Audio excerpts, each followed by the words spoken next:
Hello everyone, welcome back to my YouTube channel Dr. Barkis Ophthalmology Tutorials. The question for today's discussion is trachoma.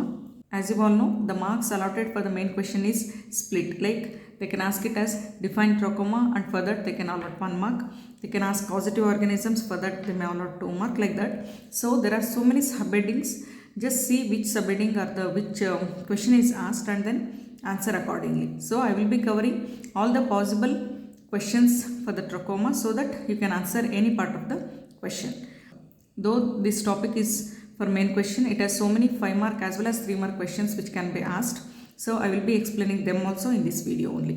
Okay, so without much delay, let's begin our answer for trachoma.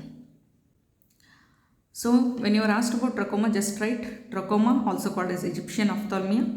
It is a chronic keratoconjunctivitis, means it is involving both cornea and the conjunctiva. Okay, so affecting cornea and the conjunctiva simultaneously. The meaning of trachoma is rough. It's a Greek word.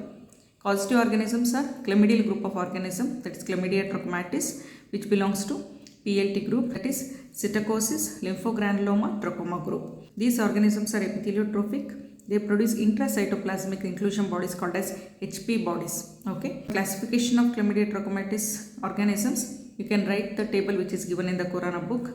Okay, so that completely tells everything about the classification of organisms.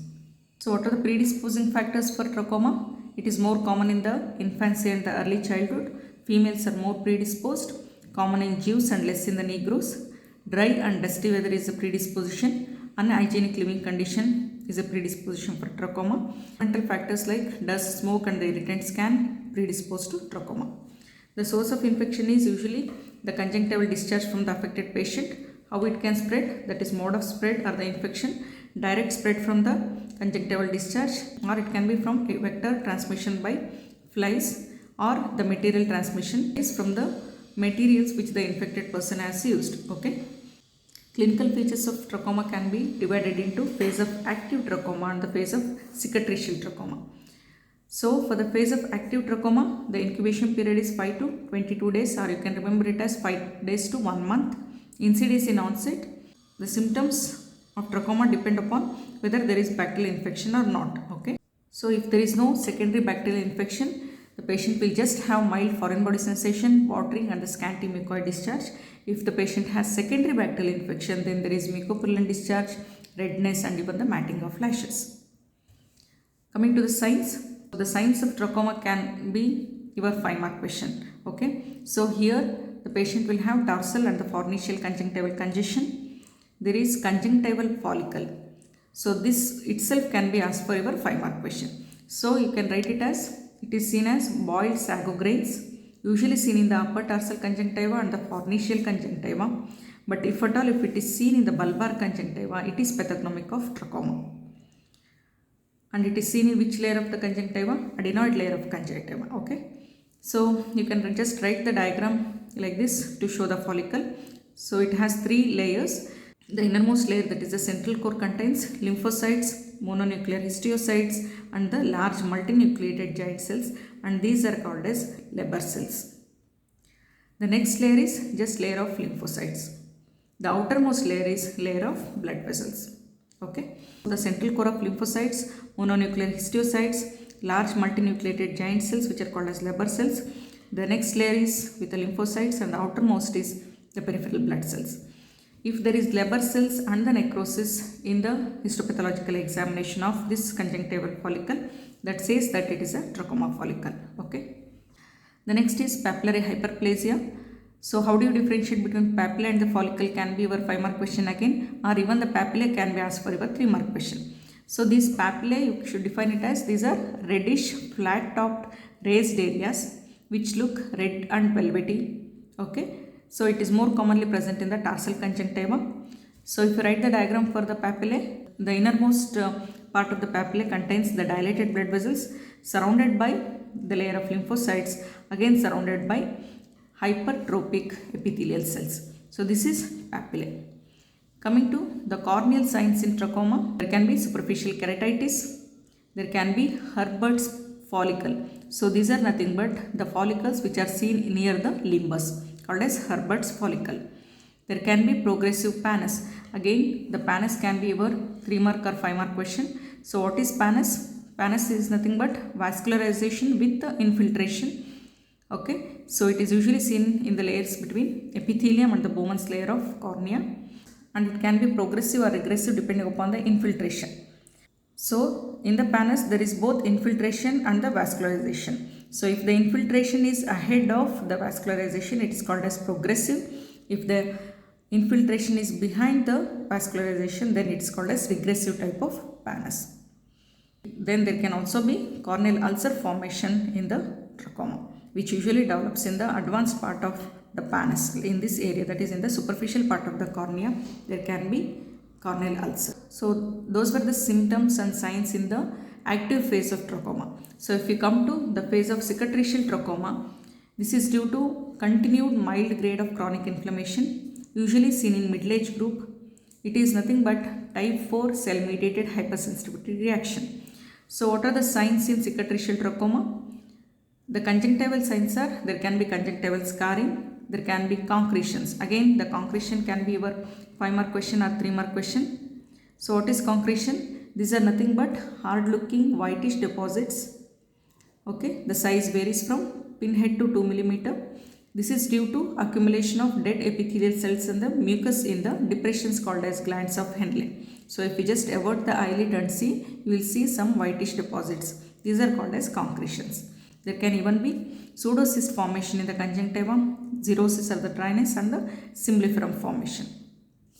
Coming to the corneal signs in cicatricial trachoma, there can be regressive pannus, Herbert's pits. In the active phase, we saw Herbert's follicles. In the cicatricial phase, we will see Herbert's pits. These are nothing but oval or circular scars which are left after the Herbert's follicle heal.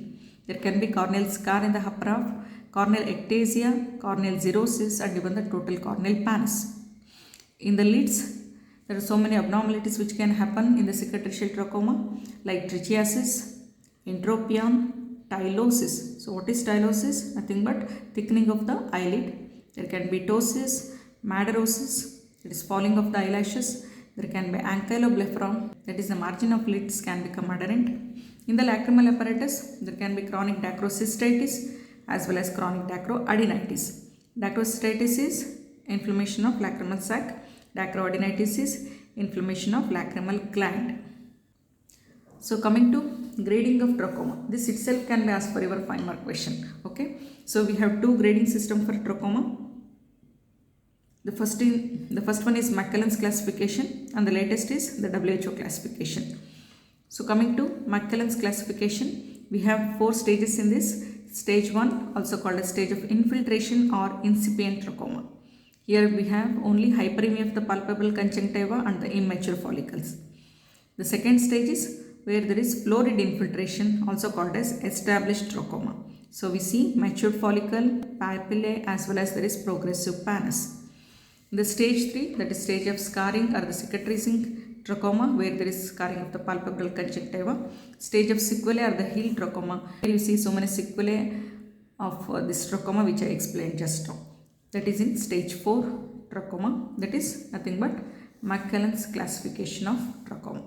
Coming to WHO classification, which is the recent one. Okay, just remember FISTO for this.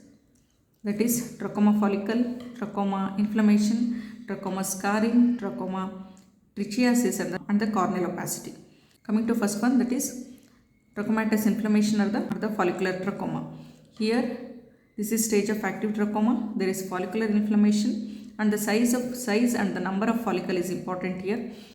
To classify the trachoma into this stage, you should see at least 5 or more than 5 follicle which are of more than 0.5 millimeter in size in the upper tarsal conjunctiva. But deep tarsal vessels are visible through these follicles. That is nothing but TF stage. Coming to the next stage, that is trachomatous inflammation intense. Here the inflammatory thickening of the upper tarsal conjunctiva happens. So all the inflammatory changes are more aggressive. So it obscures more than half of the deep tarsal vessels. You can't see deep tarsal vessels through these follicles, which were seen in TF stage. Coming to TS, that is trachomatous scarring, where there is scarring of the tarsal conjunctiva. So that scar is seen as whitish bands of the sheets in the tarsal conjunctiva. Then we have TT, that is trachomatis. At least one eyelash should be turned in, which is rubbing the eyeball. Then we have CO, that is corneal opacity. That is corneal opacity present in the pupillary area, or part of this corneal opacity is obscuring at least part of the pupillary area. Means it is visually significant. That is corneal opacity stage. So this is the WHO classification. Remember FISTO for this. Remember, the only complication of trachoma is corneal ulcer. All other are sequelae of trachoma. The complication is corneal ulcer. Coming to management. So for the investigations, send the conjunctival discharge for the cytology, detection of the inclusion bodies. You can go ahead with the ELISA for the chlamydial antigens. You can do PCR, or even you can do culture using yolk sac inoculation method. You can do serotyping of the trick agents. So these are the investigations for trachoma. To repeat, conjunctival cytology, detection of the inclusion bodies, ELISA for chlamydial antigen, PCR, culture, serotyping of trick agents. The next is treatment. In the treatment, we have both topical and the systemic treatment. So in the topical management, you can use tetracycline 1% or erythromycin 1% eye ointment, which should be given at least 4 times a day for 6 weeks. That is 1.5 months. Or you can go ahead with the sulfacetamide 20% eye drops 3 times a day. The systemic treatment, we have azithromycin 200 mg per kg, or maximum you can give 1 gram stat, or divided into 4 parts, that is 250 mg QID for 4 days. The next is tetracycline or erythromycin 250 mg, again 4 times a day for 3 to 4 weeks. You can also give doxycycline 100 mg BD for 3 to 4 weeks. If the patient has already gone into the sequelae of trachoma, then treat accordingly. Like if there are concretions, remove with a hypodermic needle. If there is trichiasis, do epilation or other surgical procedure. Cicatricial entropion, do the entropion surgery. Conjunctival xerosis, treat with artificial eye drops. Coming to the preventive aspect of trachoma, that is safe strategy. This itself can be your 5-mark question or 3-mark question, or even in the Viva it can be asked. So safe strategy adopted by Alliance for the global elimination of trachoma by 2020, that is GET 2020. So the safe means, say S for surgery, A for antibiotic use, F for facial hygiene, E for environmental changes. So go in the opposite way. So start with the E, that is environmental changes. So these are nothing but primordial preventive measures. So here control the flies and other formats. F, that is facial hygiene, that is primary prevention. Go ahead with a frequent face wash. Avoid common use of towel, handkerchiefs, or the surma between the family members. Then third is antibiotic therapy, which is nothing but secondary prevention. So how antibiotic should be given, that depends upon the prevalence of trachomatous follicle disease in the community. So in areas with more than 10% prevalence of trachoma follicles in children between 1 to 9 years, then give oral azithromycin, tetracycline eye ointment, and even the mass antibiotic therapy. If the prevalence is between 5 to 10%, just target antibiotic therapy to the family members or to the close contacts. If the prevalence is less than 5%, then treat only patient. The last word is, that is surgery, which is a tertiary preventive measure for trichiasis and the entropia. So to repeat the safe strategy, E for the environmental changes, that is primordial prevention, control fleas and other formats. F, facial hygiene, primary prevention, frequent face washing, avoid common use of towel, handkerchiefs and all. A for the antibiotic, which is secondary prevention, depends upon the prevalence of trachoma follicle stage in the age group between 1 to 9 years. The last part in the preventive strategy is S, that is tertiary prevention, do surgery for trichiasis and the entropia. So just see what headings they have asked in your question and write that part, that's more than enough. So if you write this much for your trachoma main question, you will surely fetch complete marks. So hope this idea of question answer is helpful to you. If you find it helpful, please do subscribe to my channel. Press the bell icon for further notifications. Please do like and share my videos. Thank you so much.